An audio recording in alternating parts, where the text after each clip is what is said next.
My son loves his Nikes. I feel like you should kind of invest in the things that the kids love, you know, because you can mix and match with like things from Walmart, things High from and different. low, yeah. Yes, definitely high and low. So get those things that the kids let them pick out their own shoes. You know, we like to pick out their stuff, but let them pick it out. I was gonna say, like, what advice do you have for parents? Because you know, we know what's best for our kids, but at the same time, we want to allow them to express themselves. So how do we kind of like put in our 2 cents, but also give them a chance to express themselves? I talk to my kids about the budget, and then I allow them to be able to allocate the things that they want the most first. And then you be able to mix in those low things. Like Children's Place has sales for uniforms. You can get $5 shirts, graphic tees, and mix that with a Nike hat or a Nike backpack where you may spend more money in those investments.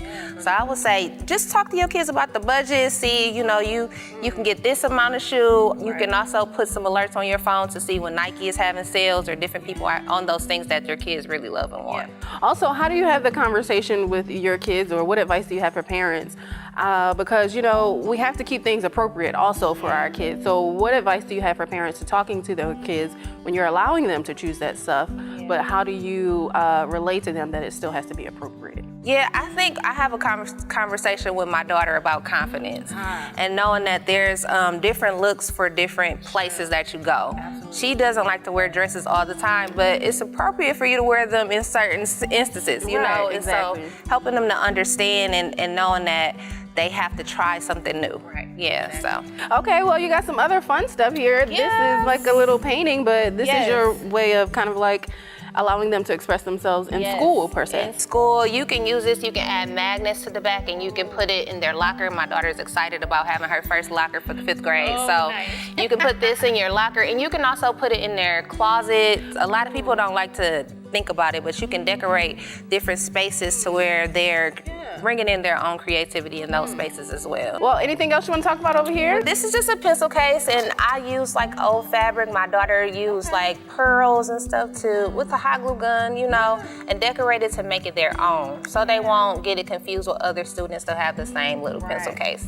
Okay, well, any other fun tips that you want to share for parents and their kids as they're preparing to pick out clothes for school? Think about how you would want them to, you know, represent themselves, but also ask them to let them have a voice. So, you know, if it's a lot of plain things that you can have like this, you can add different trims. You can allow them to, you know, wear different socks. These are at the dollar store. That's another way for them to be creative. So I would say just let them have a voice too. Yeah, and I love this idea where you were saying about the trim. You know, you can already have clothes, say they had last year. Spruce it up with some of the trim, like you say. Well, how fun is that? Yes. Well, Kayla, thank you so much. For those that are interested in learning more about you, tell them how they can find you.